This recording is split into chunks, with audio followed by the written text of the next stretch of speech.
before 10 o'clock. Wow, the morning is just flying by. Yeah. So I have a little story. My father retired from the New York City Police Department. He came here to Florida, and he didn't want to stay retired, so he got a part-time job working at a gas company delivering propane gas. Mm-hmm. And so he drove this big old gas truck all over the place, right? And guess what it was fueled with? The very propane he was delivering also ran the engine that it was driving the truck. And I remember thinking this was 1970 something, so it goes way back. And I remember thinking, wow, I wonder if that's the future.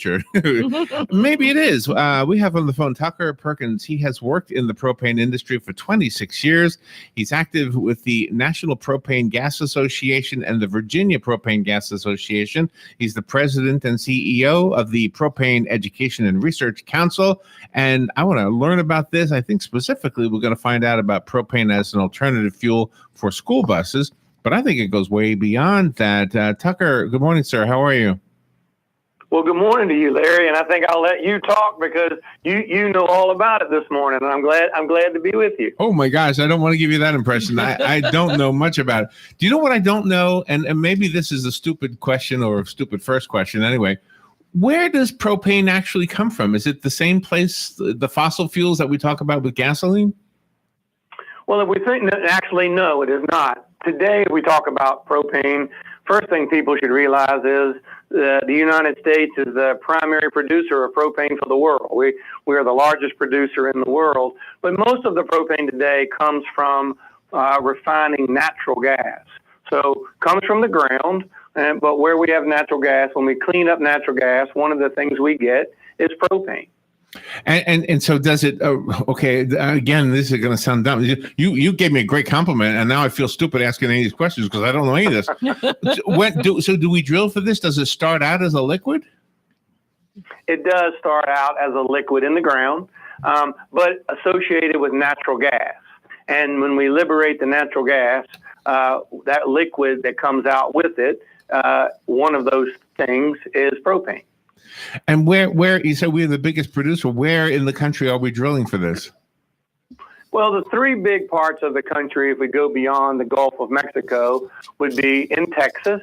But here on the East Coast, from about West Virginia to southern New York, is the Marcellus region, and that is just rich with natural gas and propane. And then in North Dakota is the other place. And that can be found all over the country, but today those are the three primary places that we get our propane. But for us on the East Coast, that's a really important thing because, now right here, on the East Coast, we have supplies coming to us. So it's a great national resource. So is it practical for cars? I know you mentioned school buses in the prep material, but does the tank have to be super large or like it was on the gas truck my father drove? Obviously, that was to deliver gas, though. Right. That's a real advantage of using propane for vehicle transportation. And we never advocate for it for consumers for a host of reasons, although thousands of consumers drive propane vehicles. We advocate for it for industry and fleets where payload and range really matter. That's why we're talking about school buses, but the energy content of propane is quite similar to gasoline or diesel fuel. And so it's really a superior transportation fuel because it's not only powerful, but it's much cleaner. And as you know, in Florida, clean is really important, and reducing our greenhouse gas output is one of the top thoughts that we should always have. And when you choose propane to fuel your bus or to fuel your fleet, then you're reducing greenhouse gases. How expensive is it for the school system to change to the propane and have other companies like UPS and FedEx change their fleets to propane?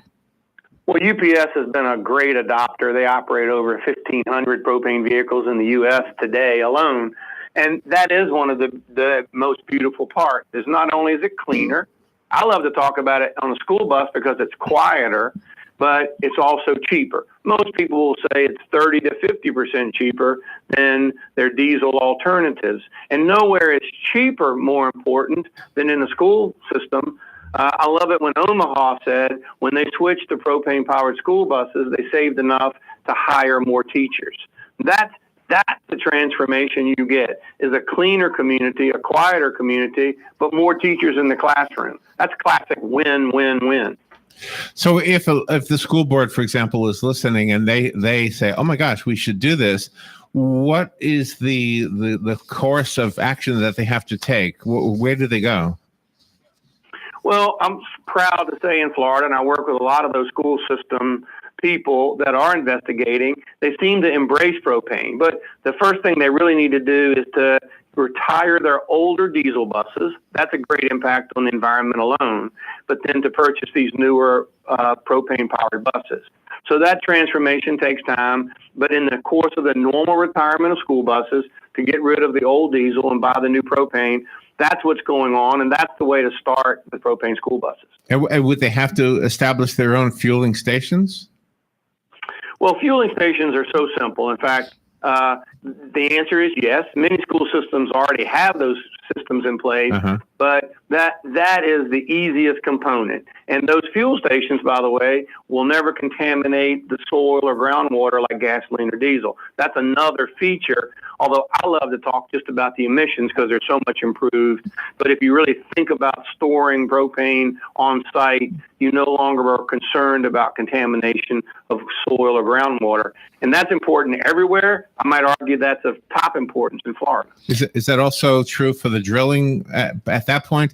Like if you're drilling in the Gulf and it's a spill, like we had, 10, however long it's been, if it's propane, is it not as dangerous as if it's oil? That's right. Propane would never contaminate soil or groundwater or air for that matter. So yes, that's very true. And when you're storing gasoline and storing propane, is it more likely the gasoline will ignite than the propane? Well, I think both fuels are safe when used properly. I guess if you were going to be, a fire scientist for just a moment, we'd say yes, because propane has a higher ignition temperature, a tighter range in which it will ignite. So the answer is yes, but I think we want to focus on having safety, period. And we're comfortable as we talk about putting fuel on a propane school bus or putting fuel on a fleet vehicle that it is safer than gasoline or diesel. It sounds like a no-brainer. One quick question, if I can squeeze one more in.